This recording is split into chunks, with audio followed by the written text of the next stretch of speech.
Assalamualaikum warahmatullahi wabarakatuh. Apa khabar semua? Baik, ni Alhamdulillah pada minggu ni kita sambung lagi pembelajaran kita untuk pendidikan Islam ni. Okey, tajuk yang kita akan bincang ataupun belajar pada minggu ni adalah berkaitan dalam bab akidah. Bab akidah lagi, tajuk yang terakhir ni. Bab akidah, tajuk yang terakhir iaitu nifak. Sebelum ni kufur kan. Okey, ini adalah nifak. Nifak. Baik. Jom kita tengok apa tu nifak. Okey, tengok buku teks kita.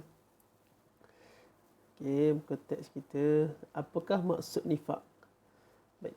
Nifak bermaksud menzahirkan keimanan dan menyembunyikan kekufuran. Okey, itu maksud nifak.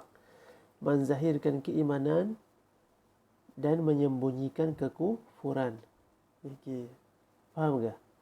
Belum faham lagi kan? Okey. Nanti saya akan ceritakan, tekankan macam mana menzahirkan keimanan dan menyembunyikan kekufuran. Okey.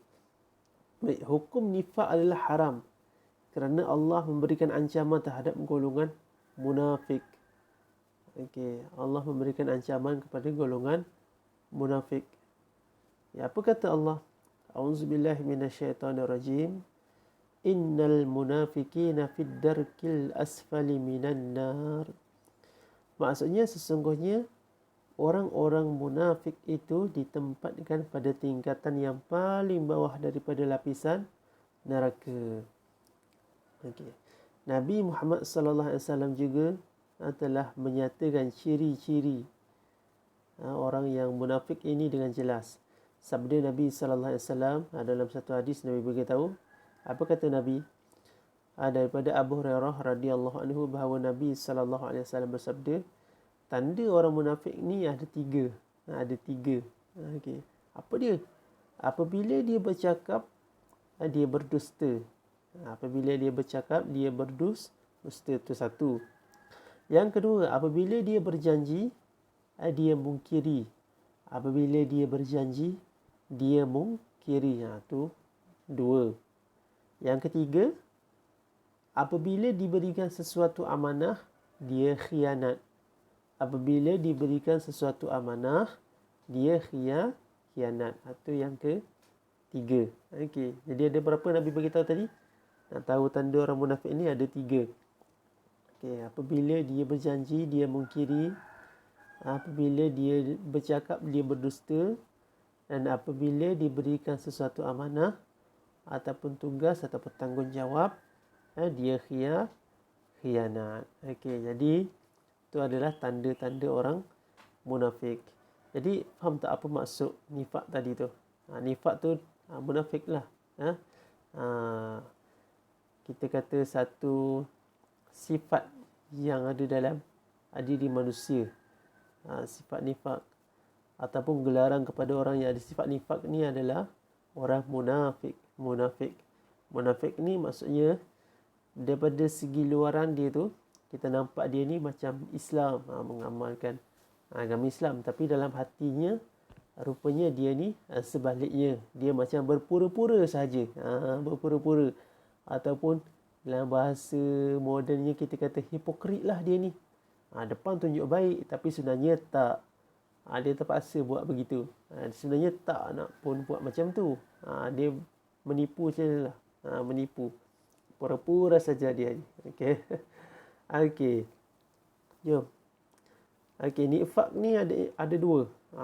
Macam kufur juga dulu. Nifak pun ada dua. Pertama, nifak ni i'tiqad. Maksud nifak i'tiqad, tidak beriman dengan ajaran Islam, namun berpura-pura seperti orang beriman.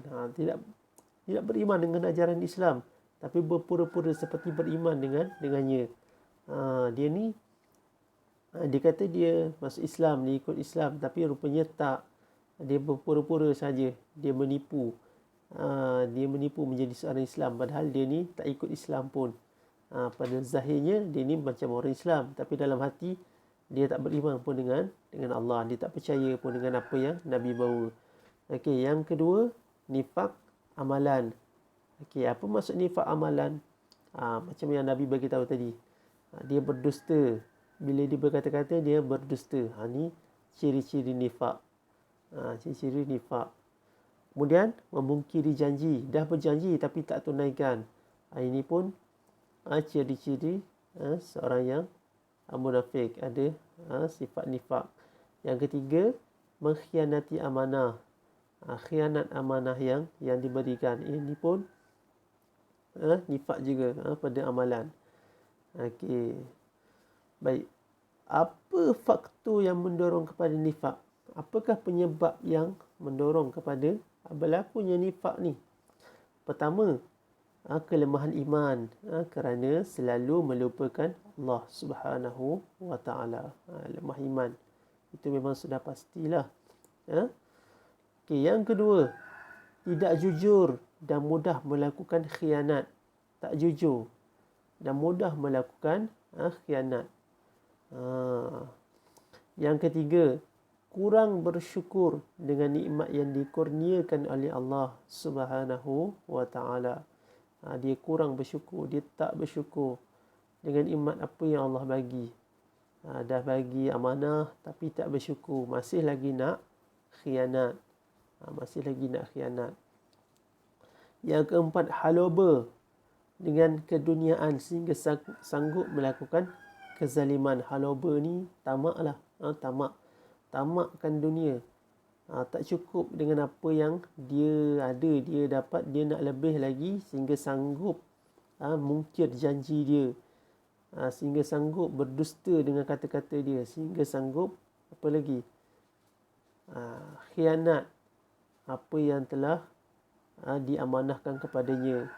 Ataupun kalau dari segi nifak tadi, nifak i'tiqad, ada sanggup berpura-pura menjadi orang Islam semata-mata nak dapat kelebihan macam orang Islam, padahal diri dia tak ikut Islam pun. Macam tu. Ada ke Ustaz? Ada. Daripada zaman Nabi lagi dah ada dah orang munafik ni. Orang munafik pada zaman Nabi dulu, dia datang sembahyang macam orang Islam. Dia datang bila Nabi ajak berperang, dia lari, dia takut. Sebab apa? Sebab dia menipu je. Kenapa dia takut berperang? Sebab takut mati. Sedangkan dia bukan Islam sepenuhnya pun. Dia berpura-pura sahaja nak dapat kelebihan macam orang Islam. Okey, seterusnya, apa kesan nifak dalam kehidupan kita? Okey, dari segi individu, dibenci oleh masyarakat. Kita akan dibenci oleh masyarakat. Kemudian hilang rakan dan taulan. Kawan-kawan dah tak percaya kita. Sekali kita menipu, mungkin orang percaya lagi. Tapi banyak kali kita menipu, orang dah tak percaya lagi. Orang tu mungkin kawan-kawan baik kita sendiri, dah tak akan berkawan dengan kita lagi. Dia sentiasa berada dalam keresahan dan ketakutan. Okey. Kemudian kalau dari segi keluarga, hilang rasa kasih sayang. Hilang rasa kasih sayang. Hubungan kekeluargaan tu dah tak seronok dah. Tak ada kasih sayang. Kemudian tiada hormat menghormati sesama anggota keluarga. Dah tak hormat dah. Tak hormat ayah.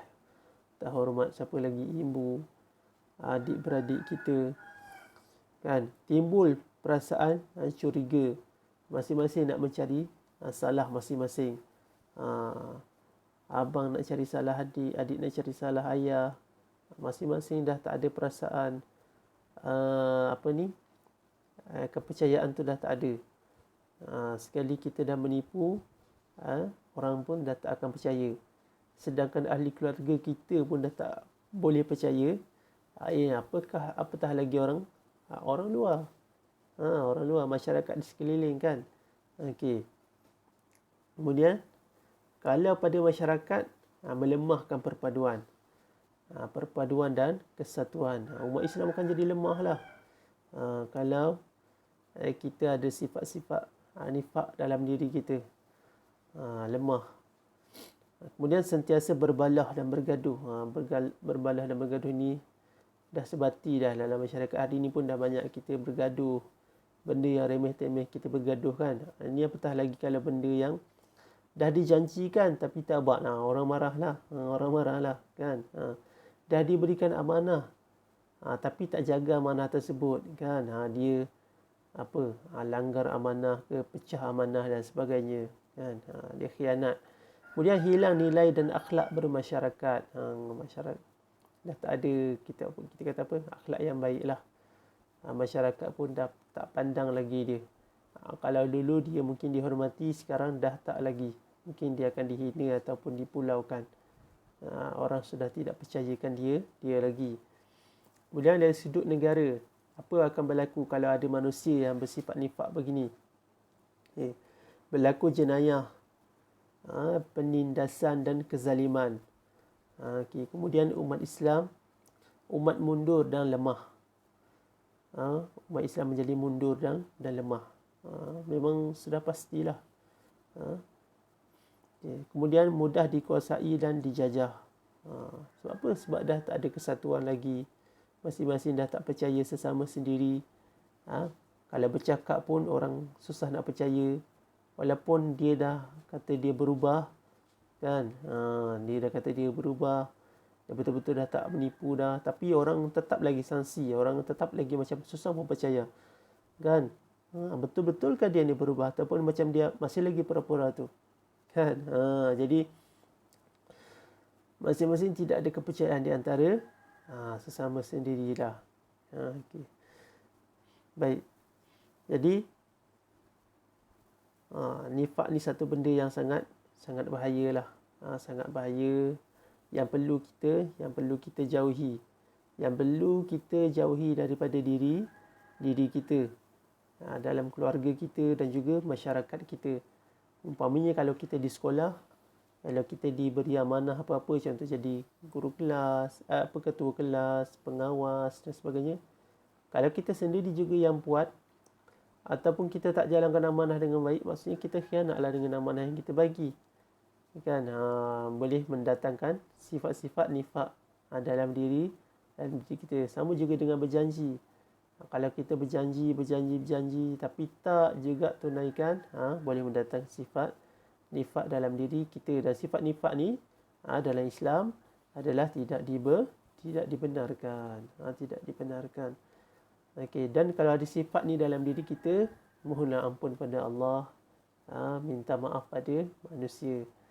Okey, jadi saya rasa sekadar ni dulu tajuk yang terakhir dalam bab akidah ni, iaitu nifak. Mudah-mudahan kamu semua diberikan kefahaman untuk faham apa yang kita belajar, insya-Allah. Dan jangan lupa untuk jawab soalan nanti. Okey, insya-Allah kita jumpa lagi pada kelas akan datang. Assalamualaikum warahmatullahi wabarakatuh.